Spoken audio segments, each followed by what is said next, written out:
Please sit back and relax and enjoy the Intermission Show. Tonight's guests, from Pittsburgh, Pennsylvania, Matt Rheingrover. Joining us from Chicago, Illinois, Kelly Deasy. And all the way from Las Vegas, Nevada, Rane, Renshaw. And finally, from somewhere in a fine residential community, this is the... Alrighty, welcome back to the show. Thank you for joining us on our second episode.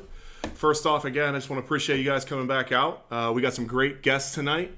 A few upgrades from last week. We have the new angle. Obviously, you can see it. Got the DJ gear back there still. Changed the lights up. We also have sponsors now. Our first sponsor, we got Main Street Deli. And no, I'm not joking. We really do have sponsors now. After our last week's episode, we had some companies reach out and email me. And they were looking to sponsor next week's show. Not to name drop or anything, but we had Apple, Disney, even the Pirates. They asked us to be a sponsor. And I told the Pirates they couldn't afford us. Or we couldn't afford it. So, you know what? We're back. And like I said, we got some great guests lined up. I'm not even joking. We have a green room set up. The production here has been through the roof the last couple weeks. My whole production crew, executive producer Alicia Keys, has just been phenomenal. Pretty much I've gave up working. No longer working at the bank on 8th. I'm just going to do this full time. It's paying the bills, and it's working out. So I wasn't joking. We do have a sponsor. Let me get some of the things they just dropped this off. They literally just dropped this off. This is from Main Street Deli. We got a steak wrap and a chicken wrap, and it just looks absolutely phenomenal. I mean, this is better service being a news anchor than I do at my real job. So, you know what? I'm going to just stick with this. So, thanks again to Main Street Deli.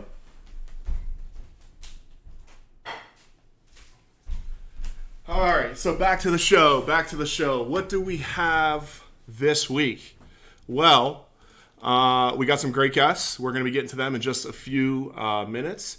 But I do want to go over one thing, and I don't know if you guys saw it.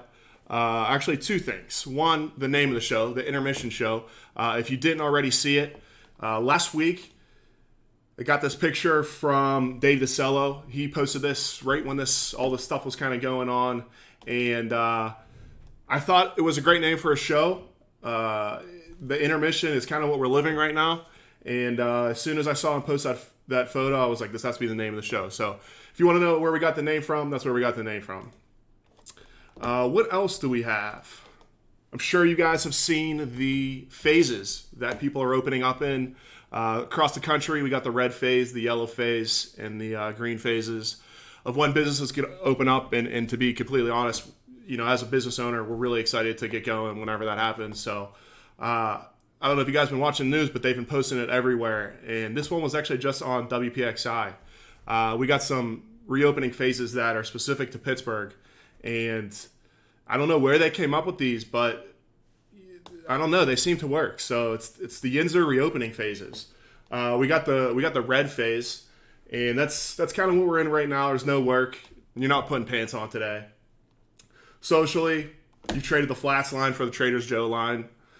You know, we're not waiting around the corner for Flats. Now we're waiting to go into Trader Joe's. Next up, we got the yellow phase. And this is when you're trying to convince your boss that the working from home thing is actually working. You're not going back into work ever. So you're just going to stay at home and just keep working.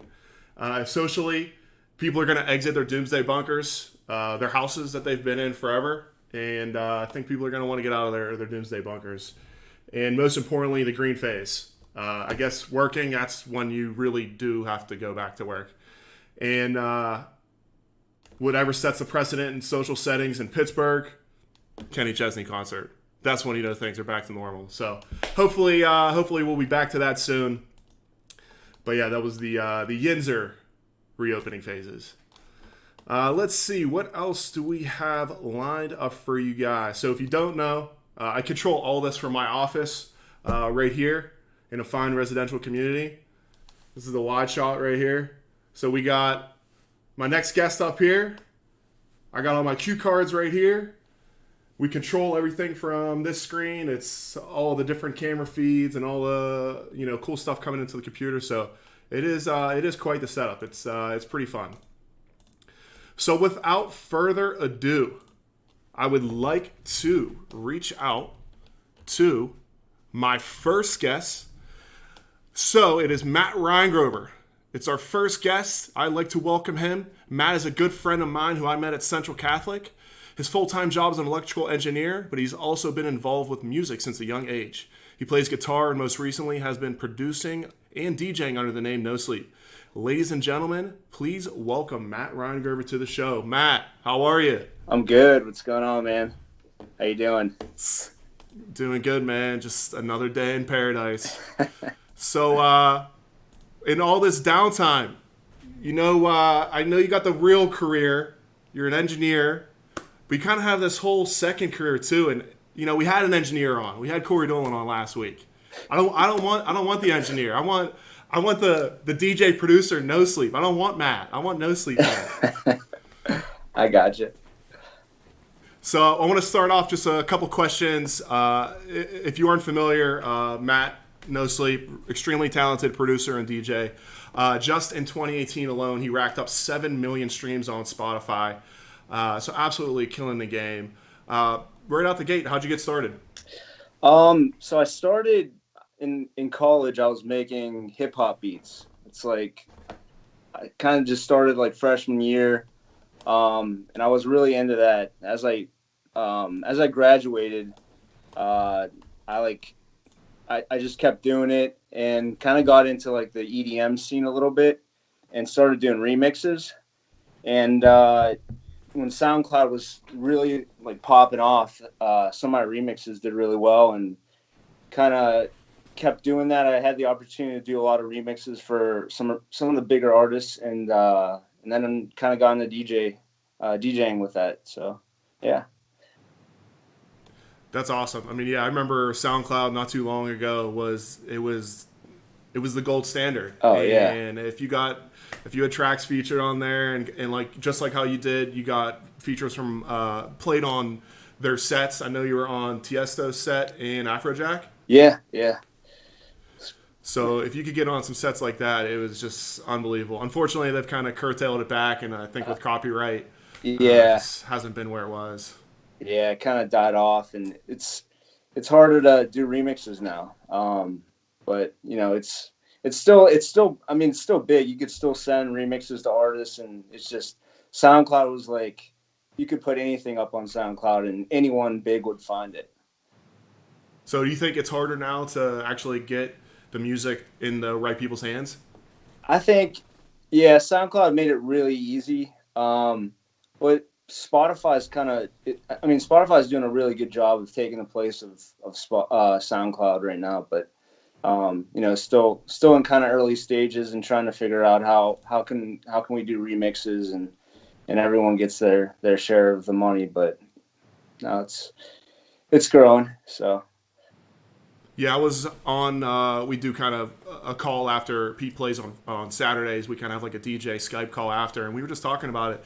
This would be a perfect time for companies like Spotify, Facebook, Instagram to monetize these DJ sets. I mean, you've seen these guys go live stream, and they're getting, the one guy, D Nice, is getting like millions and millions of views, and super celebrities watching them, Michelle Obama, and the artists aren't really making any money. The music companies aren't really making money. And then the companies that own the streams, Facebook, YouTube, Instagram, they're shutting the streams down. So we're kind of like, I feel like we're like in between the next platform. Yeah. The live stream shows have been insane. Like, I mean, all these DJs are putting on like these huge festivals like from their bedroom right now. It's crazy to watch. I mean, it's awesome. Did you see Diplo and Dylan Francis? I did see that. That was awesome. Crazy. They're so goofy. All right, so you've also been playing guitar since you were young. Who were some of the guitar players you looked up to when you started playing? I was really big into Van Halen. That was kind of when I grew up playing. And then I kind of like started listening to other stuff like John Mayer was a huge influence. Eric Clapton, like all those older guys. Van Halen was like what I grew up playing. You can't go wrong there. No, not at all. I just threw up a photo of you playing that I grabbed from your Facebook. I mean, you had to have been like 16 years old. So it's you sitting playing on stage guitar. So you have to watch it back. So you were in a couple different bands. I want to touch on some of those subjects. And fun fact, you actually played in a band with Pat Cooksey, a mutual friend of ours, and another Central guy. And you also played with another guy, Malcolm McCormick. Some people might know him as Mac Miller. I want you to talk a little bit how that specific band you guys got started. So I met Pat. Pat was in like one of my classes freshman year of high school, and Pat was really good friends with Malcolm. And it was actually, there was like some Battle of the Bands thing they had at Central, and Pat needed someone to play bass. And I told him, I was like, I play bass or guitar or whatever, just let me know. And we kind of just got together for that. It was like Pat, Malcolm, me, and Pat's brother. And that's kind of how we started playing together. So I have the picture up on screen of you guys playing at Central. Dug through the archives to find this thing. I probably spent more time looking for this photo. You got to send it to me. I haven't seen it in forever. Put this show. So I got a picture up, and you said it's Pat's brother on drums? Yeah. Pat on guitar, you on bass, and Malcolm on guitar as well? Yeah. And correct me if I'm wrong. This is Battle of the Bands at Central. Was the Elderly band in that Battle of the Bands? They were, yeah. I think they were seniors at that time. Yeah. How old were we? Because me and Matt are the same age. What grade were we? Were we juniors? No. When we played sophomores, when we played against them, we were freshmen and they were seniors. The Elderly. Oh wow. Okay, so the Elderly was a little backstory. The Elderly were like the reigning champs. I'm pretty sure they threw the Battle of Bands just so they could play. Yeah. And they won every year. And then these young guns come up, and it's all four of you guys on stage. I'm pretty sure Pat plays behind his head for one of the tracks. So he's playing the guitar behind his head, and the Elderly also have a distinguished alumni that's in their band. Will DeZombach was Khalifa's manager. And fill in the rest of the story. What happens? I think it was really close at the end, and then I think we got like one more vote than they did to win it. But it was ridiculous. They were awesome. So the freshmen, awesome band, though. I mean, they were, and I will give them credit. Shout out to Will first off. Like literally, Will's the man, and I did stage crew with him at Central. He did it for a little bit, so Will's the man, and it's just a funny story that the freshmen upset the juniors or seniors, whatever they were. And what a legendary story. I was thinking about when I was planning the show. I was like, what do we talk about? I was like, we're talking about Battle of the Bands. We got some legends. We got Pat Cooksey. We got Matt Rheingrover. We got Mac Miller. We got Will DeZombach. We're hitting all the celebs right there. Oh man, that's awesome. Oh man. So back to the DJ stuff. Are you working on anything for this year? You doing any live stream stuff? What do you got planned? Right now, I'm just trying to. I actually just moved, so I'm just kind of in the process of getting my studio set up, and so right now I'm just trying to work on a bunch of originals, trying to get a bunch of stuff lined up, and then kind of start blasting it out and just get like a release schedule going. But mostly working on original stuff right now. So. Nice. Good for you, man. Yeah. So I got one more thing, a little freestyle at the end, and then I'll let you go. Okay. Obviously, I do a couple. If you watch the show last week, I do a little segment kind of with each one, a little game. This one actually seemed to work out really well last week. It's called Rapid Fire Questions. It's real simple. I'm gonna throw a question out there real quick. You gotta give me your best answer off the top of your head. All right. Favorite adult beverage at home? Coors Light. Interesting. First place you are going to when this is over. Ooh. Dude, this is tough. Think I have to golf. I think I need to go. Totally agree. Let's see. Travel anywhere in the world right now. Where would it be? Ooh. Anywhere. I'd love to go to Italy right now. Love it. Can't go wrong. Final question. Obviously, got to ask the central guy. Aiellos or Minios? Minios. Minios. I think we're 1-1. I think Corey said Aiellos. You're Minios. We're going to have to keep a tally going. Well, Matt, I can't thank you enough. You're an absolute legend. I can't wait to see what you put out 2020, the DJ producing world. Thank you, man. And just thanks for being on the show, man. Thank you. Thank you for having me, man. I appreciate it. Anytime, man. I'll talk to you soon. All right. Take it easy. I'll see you, man. Bye. So that's Matt Rheingrover, literally an absolute legend, really talented in the music world. And that is our first guest. So we are going to hang tight. We're going to get our next guest up. Our next guest, somebody you may know. We got Kelly Deasy coming up next. So just hang tight. We're going to get her on a phone call, and we'll be right back. Thank you, guys.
All right, ladies and gentlemen, welcome back to the show.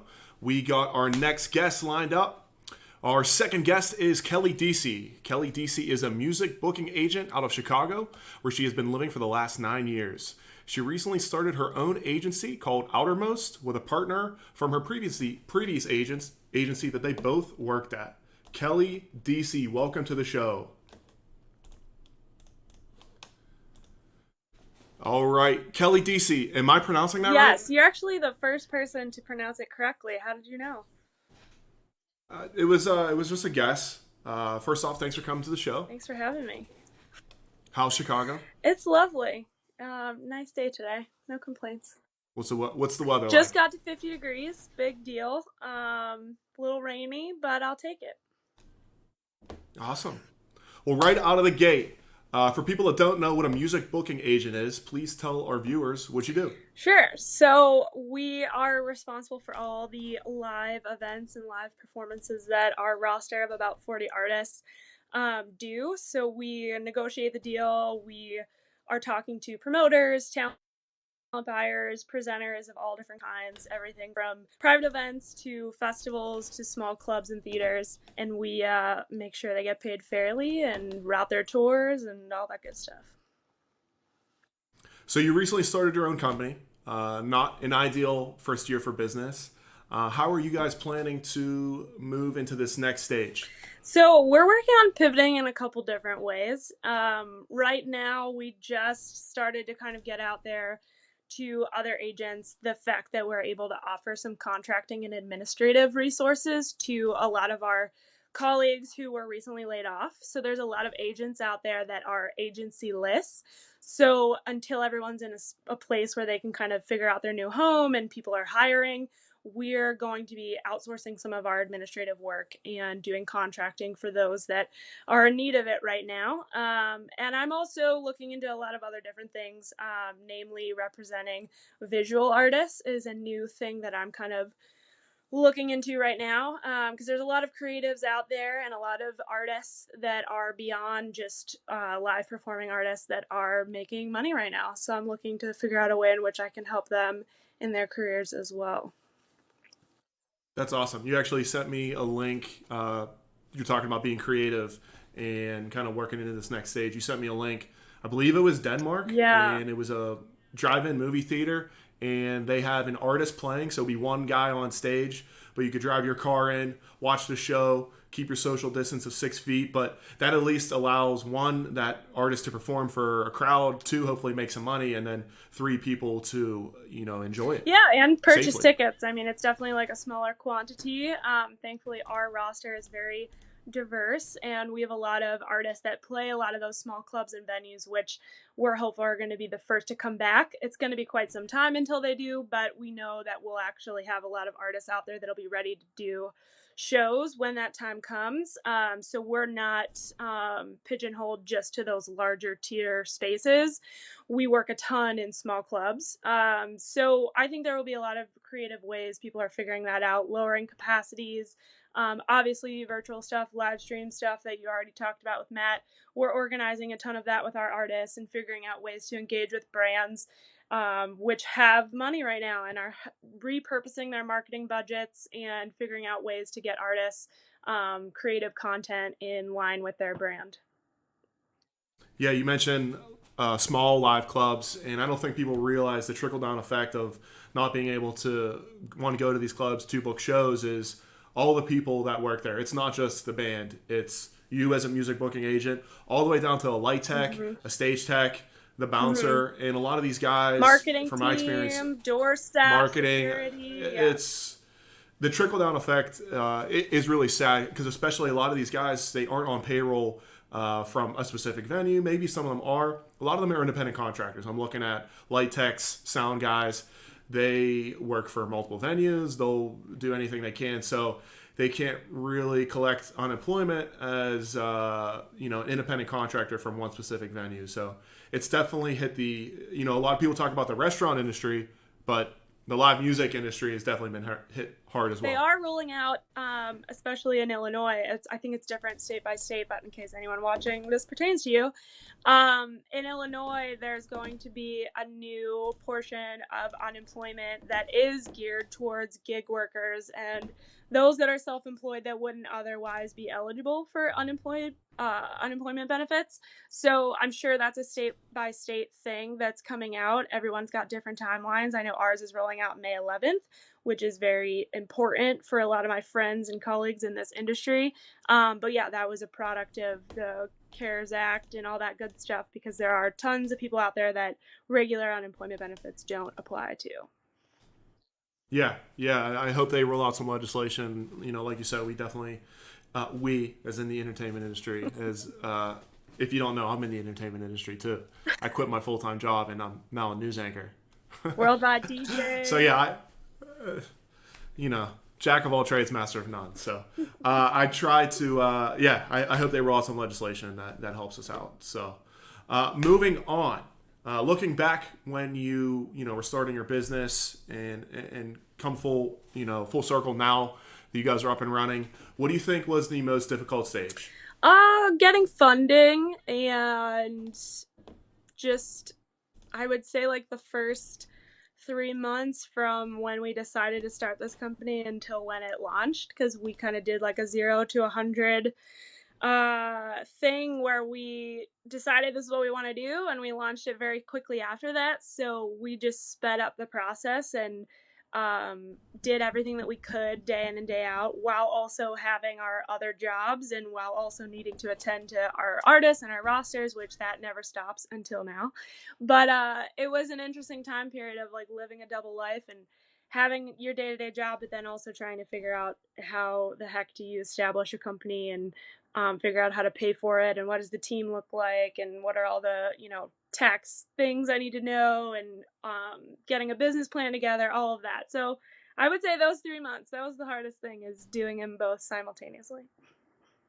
Yeah, you hit the nail on the head. That's what my boy Mark Cuban says on Shark Tank. He always says don't quit your day job. A lot of these guys that are on Shark Tank and even the sharks themselves, Dame and John, for example, they were working full-time jobs. They're 40 hours, 50 hours a week at their regular job, and then they're moonlighting doing their own business. And, especially in today's world, I think that hits home. You got to work 2 jobs, just like how you did. You got to get the one that pays the bills, and then you got to work towards your dream, when everyone else is trying to sleep. So you did it right. Good job, Kelly. Thanks, JoJo. I'm the presenter? Oh, I'm sorry. Presenter okay, JoJo. Finally, we got a couple more questions, and then I will let you go. What separates your company from other companies in the same field? Well, now more than ever, I would say being nimble.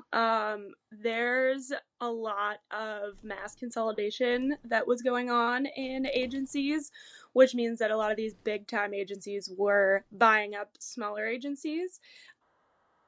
Which was kind of my trajectory into working at a large agency for the past couple of years. So it kind of made way for a need for the return of independent agencies. And just in the past couple of months, we've seen just tons and tons and tons of colleagues and agents get laid off because these companies have crazy overhead and there's no revenue coming in. So being that we're a small team, we're very hands-on. Those have always been defining qualities that were important to us and stood us apart from the rest, are more important now than ever because we are sticking together. We are still doing work. We are still working with our artists, and we're still looking to grow. So I think being able to be nimble and keep our expenses really, really low, but still keep our team intact and working on new things, it has been to our benefit. And I'm not seeing a lot of agencies be able to do that in the same way. So I'm pretty fortunate for that. While it's still debilitating in some aspects because we are such a small shop, we're also using it really to our advantage.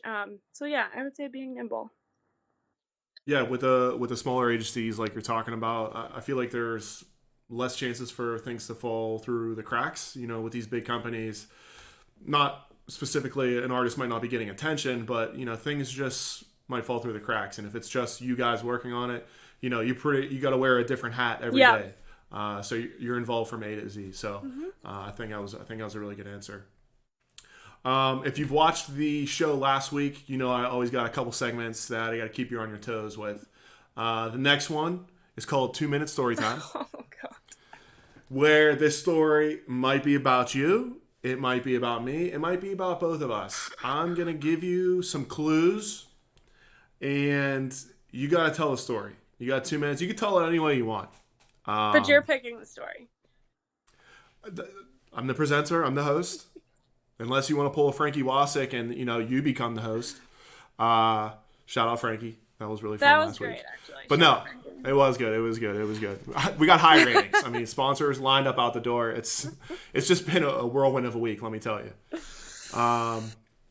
So I will give you the clues, and you got 2 minutes on the clock to tell a story. So the clues for this one are Austin, Texas, the Illmore. Oh, my God. Super hard to get tickets. 2-minute story time. Kelly Deasy, I hope I'm pronouncing that right. Which You're Illmore? Because I've gone many times. The number one time? Super hard to get tickets. And I'm there. Okay, well, I'll tell the most significant one. So the Illmore used to be this party at South by Southwest that was put on by some hip-hop promoters and featured a pretty, like, star-studded lineup of surprise guests. You never really knew who was going to perform, but you knew it was, like, the place to be. They didn't really release, like, guest lists or tickets or anything like that. You kind of just had to, like, know people, and then on their social media they would say, like, I'm at this corner, come by, I have 10 wristbands to the first 10 people that come up. So there was all these, like, really elusive ways to get in. I don't remember. Oh, I think I got in because I was going in with the players from Kids These Days, and we just went to the door and, like, talked our way in. They were recognizable at the time. I think Chance was on the inside, and we all just kind of got in as a group with some people that kind of, like, worked in those teams and got in. This was the year when it was, like, pretty crazy, and it was this huge mansion, like, outside of downtown Austin, Texas. Multi-floor, just, like, crazy party. People are all over the lawn. It literally felt like the floors were going to collapse from everybody just jumping up and down on the second floor where they were holding the performances. And just walking in, it was just kind of like 30 seconds. Who's who of, like, hip-hop all throughout the space. And then when we get up to the second floor, the surprise guest that I got to see was Waka Flocka Flame. So I was in a mosh pit with him. That was pretty interesting and fun. And yeah, I made it out alive. Very good. 6 seconds left. You didn't do bad. Nice. So you told that Illmore story, which is great. It's a good Illmore story. You didn't tell the story that I'm in. Oh, I couldn't remember. Do I need to mute your mic? All right, let me tell this story. I don't even remember. I'm sorry. Very important, which is fine. I unfortunately didn't go to the mansion party. I heard it was legendary. So let me switch gears. I'm sorry. There's another one. Hey, you get to your 2 minutes. You can talk about whatever you want. You don't have to listen to my stories. You can tell your story. So I was down there. I was shooting video for some DJ Styles of Complete, South by Southwest, big music festival in Austin, Texas. So I'm shooting video with them. Kelly's down there. She's been down there for years, going every year. So, like, she knew her way around. She knew how to get into the Illmore, all this stuff. So I texted her. I'm like, hey, what are you doing tonight? Meanwhile, the Illmore starts at like 1 or 2 a.m. Like, it's goofy. And she's like, I'm going to the Illmore. And I'm like, hey, can you get me in? She's like, no. She's like, you gotta be someone. I'm like, okay. So, little do you know, we end up the guys I'm shooting video for, Styles Complete, they know one of the organizers. They get us like backstage wristbands. So I'm busting her chops the whole time. I'm like, I really wish I could go. I wish I could go. Da, da, da. Nothing. She doesn't remember. I show up. I see her in the crowd. I go behind her. I'm like, I come up, tap her on the shoulder. I'm like, you think you're the only one that got pulled in Austin, Texas? Boom. She forgot that story. So anyways, we got in super exclusive. Listen, out of like all the parties and events and things I've ever been to, it's like the hardest thing to get into, and we just were really lucky we had somebody there with you, but I don't remember that backstory. Who performed? Do you remember? Lil Wayne. I was backstage with Lil Wayne, and a bunch it was like all Young Money crew. It was a bunch of good songs, but it was fun. It was or roller skating rink. I think it was like a school. It gymnasium. was. It was a really weird venue. Yeah, no more at the it was a mansion. good time. So. R.I.P. It also doesn't Legendary, happen anymore. The last couple years I went, it didn't happen. It became too cool. That's the thing, and it became too standardized. Well, I got a show to put on, Kelly. Nice chatting with you. Lovely chatting. I'm gonna end with rapid fire. Obviously, is a good it's a good segue. If you know what rapid fire is, quick questions, and then you're off the hook. All right, you ready for this, Kelly? Okay. If you could see any artist, dead or alive, who would it be? Bruce Springsteen again. Okay. Minios or Iolos? Sorry, Mom. Favorite artist you saw last year? Last year. 2019. Fuck. Oh, sorry. Whoa. This is a PG. This is a PG show. That's such a hard question to answer. There's just too many. This is called rapid fire for a reason. I saw Lorde. Favorite artist you saw last year? Lorde had a cool tour. She had cool production. Lorde. Great answer. Favorite family vacation? Outer Banks. Green. What was it called? Green Rage. Green Wave, but we called it Green Rage. Who's your favorite sibling? I can't answer that. All right, Kelly, thanks for being on the show. Really appreciate it. Enjoy Chicago, and we'll be talking to you soon. I love you. Love you. Bye. Love you, Judge. That is Kelly Deasy all the way from Chicago. She is a music booking agent, absolute legend as well. You pretty much got to be a legend to be on the show. So thanks for joining me, Kelly. Hopefully I will make it out to Chicago soon. Definitely haven't been there in a while. And I need to go. Just been too busy here in Pittsburgh. So we got one more guest. We got Rane Renshaw coming up all the way from Las Vegas. So hang tight. I'm going to get him on a phone call, and we'll be back in just a few minutes. Thank you, guys.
All right, ladies and gentlemen, welcome back to the Intermission show.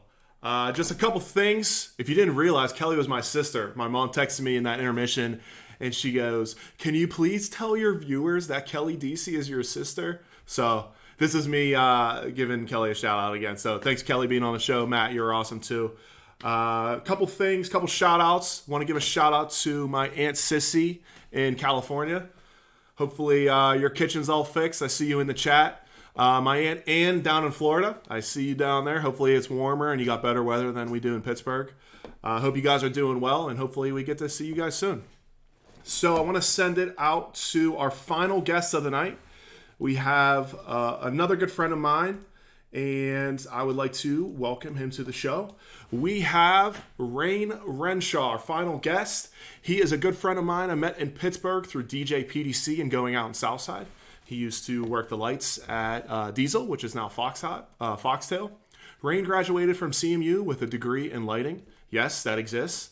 Currently, he's a lighting director of the Heart Room in Omnia nightclub at Caesar's Palace. Rane, welcome to the show. How are you, man? What's up? Thanks for having me, Joey. Anytime, my man. Anytime. How's the puppy Dude, he's doing? good. He's more excited to be on this than I am. He's been talking about it all day. Absolutely. That's so cool. Such a cool dog. How are you, man? What's been new? I'm good, man. I just obviously miss you, miss going out, miss my friends. Just been hanging. I mean, I quit my full-time job. I'm now a newscaster, I guess. Yeah? Well, you need a new costume designer because... We got to bring up John Ward back. Wardrobe in here for this guy. This is out of control. He's got a blue suit and a green light. Hey, you like that? Wait, hold on. We can go. Whoa!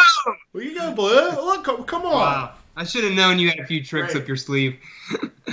You see my light board? All right, so let me tell you a little thing. This is a $100 light board. Rane works with like $1 million light board. Listen, that's nicer than a lot of places I've worked at. Okay. That's good. Well, Rane, how's everything, man? How's Vegas? Dude, it is pretty quiet. But other than that, we're already up in near the triple digits in heat, and yeah. I know you got a hoodie on. Yeah, well, you know, the AC's cooking. Okay. That's so funny, man. It's just like, it's so weird. Living in Pittsburgh, the weather changes every day. Out there, yeah. Man, you guys got like 90s. I remember when I saw you when I was out there with Pete and Bewood, our Uber driver. He was like, yeah, every day, 100, 120. He's like, we don't bat it. Yeah, honestly, just about everybody that has any sense is taking a nap during the peak hours of the afternoon because there's just no reason to be outside. It's so hot. Are people on the strip at that time when it's really hot? Oh yeah, of course, people that are on vacation are out there. Nobody that. No. None of the locals. The locals are going to be out there. None of the people that know better. That's awesome, man. So I want to jump right into it. Obviously, introduced you as a lighting tech or a lighting director. Excuse me. Tell the people what is a lighting director and what do you do? Okay, so lighting director, basically any sort of live entertainment show, production of whatnot. The lighting director is in charge of all of the lighting for that production, whether it's a concert, a play, musical, a corporate event, etc. Pretty much anything that would fall under the lighting is under their responsibility. So that is, what is the lighting? Where is it going to go? What is it going to look like? How are we going to control it? Where are we going to get it? Basically taking the project from start to finish in most sectors. Now, the title can vary from movies to plays. Your responsibilities shift and evolve, but primarily that's the meat of it. When someone says they're a lighting director, they're just taking on projects and they're taking on the lighting of much bigger projects usually. In charge of everything from A to Z. Yeah, and a lot of that, you have a lot of creative freedoms. So you kind of use that as an opportunity to find out what the person that has brought you into a process is doing. So, if they're trying to tell a story or promote a brand, the successful guys usually find a way of incorporating your visual atmosphere into what's going on at the event, right? And then, and that's what we do. I find it awesome that people just take it for granted that lights are just there and they work. For example, like a concert. Mm-hmm. If people don't know, you go to a concert at PPG here in Pittsburgh, Console, whatever they're calling it now. Those lights that are on that tour for, let's say, the Bruce Springsteen show, they are always on tour with Bruce Springsteen. They're not Console's lights. They're not just like some guy hitting them on and off. They travel with the show. A lighting director planned it out in CAD, sketched it all up, serviced the lights, hung them, and then runs them and makes sure they're on cue that day. Like, people have no idea when they go to a show that there is a whole team that put that together. It's not just something that is there. Yeah, it's quite fascinating when you think about the scope of what's involved, right? Because a light, a single moving light, could it cost anywhere from, $1,000 to $40,000, right? And when you're going to a concert, it's much like a car. That's the metaphor I use to talk about it a lot. Because when you buy a $40,000 car, it's going to have $40,000 car repairs and maintenance and servicing. But all the bells and whistles can take the sort of demanding situations that a concert is presenting itself. And so when you think about how many moving lights are in a concert stage, and then you think about each one's individual costs, and then, it really starts to add up pretty quickly. People don't always realize how much money is involved in one stage. That's probably my number two. Don't get me wrong, I love the music, but number two is the lighting. And every time I'm at a concert, I send a picture, I tag you, #Rane. And I'm fortunate enough, I get to go see a lot of shows, and I love it. I stay when the show's done. I get to see them breaking it down, them working it, and I get to go with my parents for some of the shows, and I'll be like, Dad, that's a $40,000 light. He's like, no way. I'm like, listen, Rane told me that is a $40,000 light. And guess what? There's 20 of them on stage. Yeah. I probably got people texting me now asking me what light I've been using that's $40,000. I just threw out a number. Okay. You blew up your own spot. Okay. So when did you first realize you wanted to have a career in lighting? I don't know if I could pinpoint one exact moment. It was something that I was interested in at a very young age and was totally immersed in it. I'm talking like 8, 9, 10 years old. And so by the time I was 16, I already had the skills to be able to be, compensated for it, and I never lost interest in it, and it just kind of continued to grow and evolve, and it's kind of just been a niche that I've always been interested in accidentally, and I haven't stopped yet. Yeah. Do you remember what your first paid gig was when you were 16 or 17? Oh yeah. I worked at a church. I grew up in Dallas, Texas, where we were smoking lights and guitars church. But my first paid gig outside of that was, outside the walls of something like that, was a corporate event for Hotels.com inside of a movie theater. And it was like 20 hours long. And I didn't know what I was getting myself into. because there's a lot of They hours paid you for involved 5 like hours, that, and you worked 20. Yeah, they showed up for a 90-minute town hall, but we were setting up equipment, the PowerPoints, this was, years, 15 years ago before this stuff was even commonplace. And, it just took so much time, and I was like, I'm never doing this again. But here I am still doing it. Here you are. So you went to CMU, very prestigious school. Do you think going to that school helped lay the groundwork for your career, and did it open up any doors for you? Certainly. I mean, anything is what you make it, right? And definitely something that I took out of Carnegie was a work ethic. The fact there was no way getting around to the fact that we had a large workload, and I had to work outside of school as well. So learning how to balance school and work and being a human and somehow coming out of that process not, unscathed was probably the most important lesson from college, if that makes sense, because learning how to do what you want to do without being burnt out is a delicate balance. And I think you missed out on the human part. I just think you were a straight robot going from the club to doing finals to working gigs. I mean, you were a robot. But, coming out of school, now that I'm, removed a few years, the alumni network is just so strong in ways that I wouldn't have expected it. You just accidentally get introduced to people that you have that one commonality, and then so many opportunities open up because of it. And it's completely organic. So it's been really cool to be a part of that network. When you say CMU, there's some weight to it, and that's something you should be proud about. And like you said, it does open up some doors. Thank you. So obviously you're in Vegas. It says it right below your name on the stream.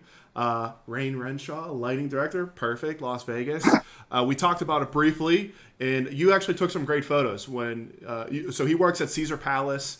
Inside there's a nightclub called Omnia, legendary nightclub, and we try to go out there. Me, Pete, B Wood, once a year. Rane wines and dines us, rolls out the red carpet, unbelievable.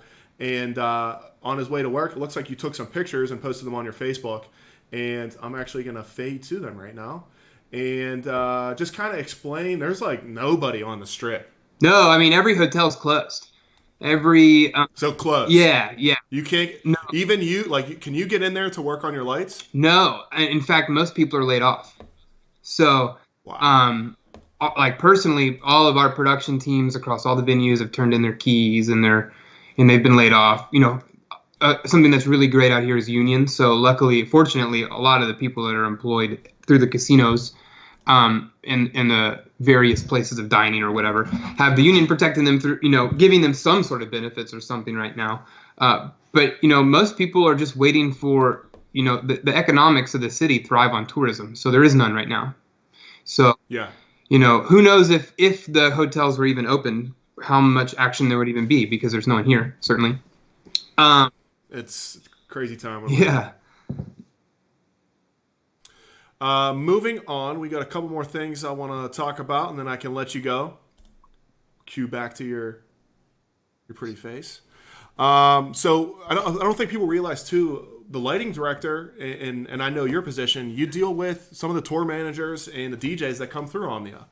And not to name drop or anything, we got Steve Aoki that plays at Omnia, Calvin Harris, Tiesto, some legendary guys. I got to see some of them through you. Forever grateful for that. And, you told me some of the backstories of working with these guys. And they all do sound like they're great guys and tour managers. It seems like, there's some good synergy with you guys. But I want to hear some of the crazy requests that they have on their riders. Oh, man. Well, the hospitality riders are always pretty elaborate. Different champagnes and liquors and whatnot. Something pretty interesting is that Calvin Harris likes to have Dyson air purifiers next to him at every show. They travel from venue to Wet Republic, to Hakkasan, to Omnia, keeping him and his air purified. You just, I think when you were telling me this story, you told them the Calvin fans. Yes, and yes. Wherever he's playing, it is someone's job to get those fans. A very long email thread all season long about where Calvin stands are at any specific moment, because it's important that they're there and working. Have they ever not made it to a venue?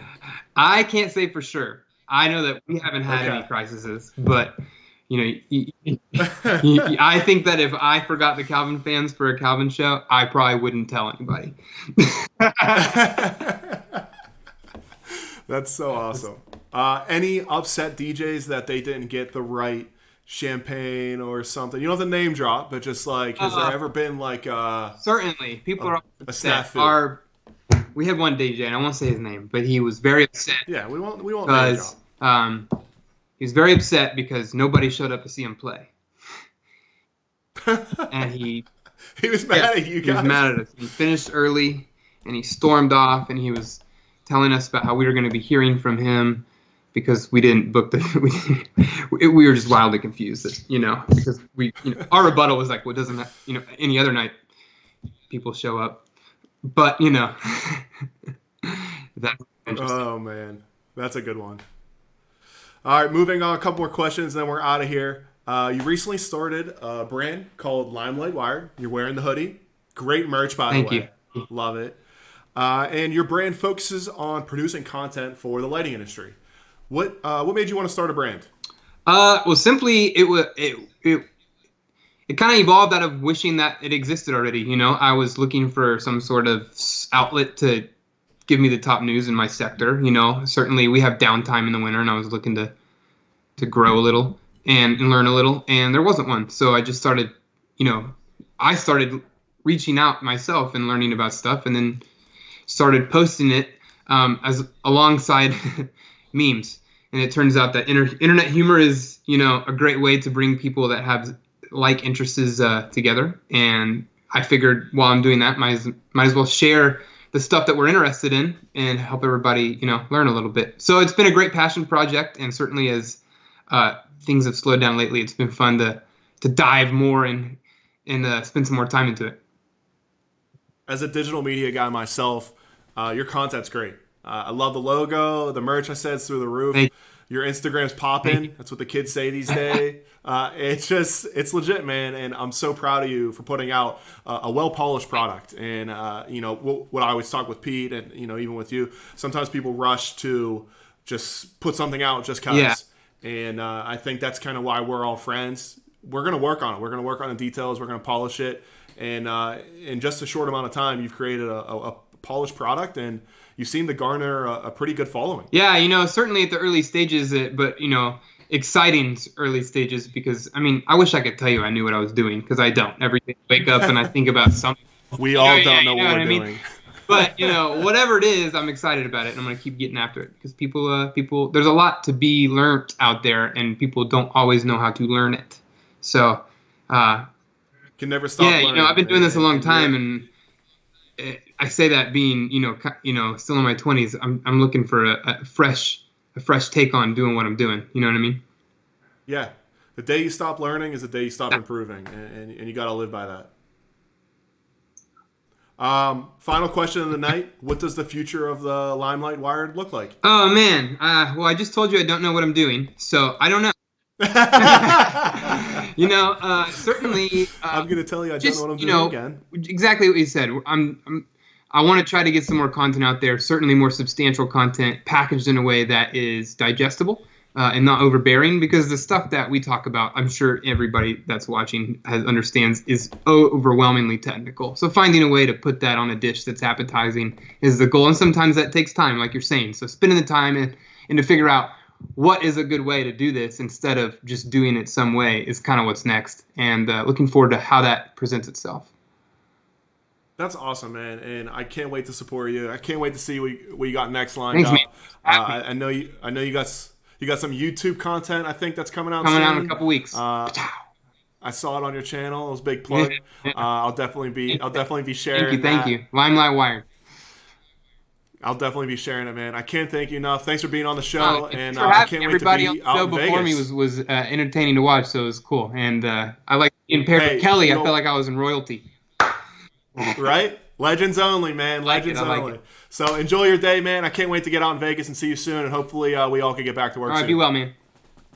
Hey, thanks, man. I'll see you. All right, I'll talk to you. Bye. Rane is an absolute legend. I said that about all these guests, and I don't say that lightly. I'm just so excited he took time out of his day to be on the show. I know he said he had some meetings later on, and just a great guy. Every time we go to Vegas, he takes care of us. I can't even tell you about some of the stories because they're legendary, and it's out of a movie. It's not the movie Hangover, but it's the red carpet's rolled out. He's just such a good kid, and I'm glad and I'm fortunate to have met him in Pittsburgh. So thank you guys. That wraps up the show for our second week. I'm having a ton of fun doing this. If you don't know, I'm dressing up every week. I don't really put pants on unless it's to do the show. So it's exciting to do. I'm definitely quitting the bank. We're not working on ASACs or Escape Room anymore.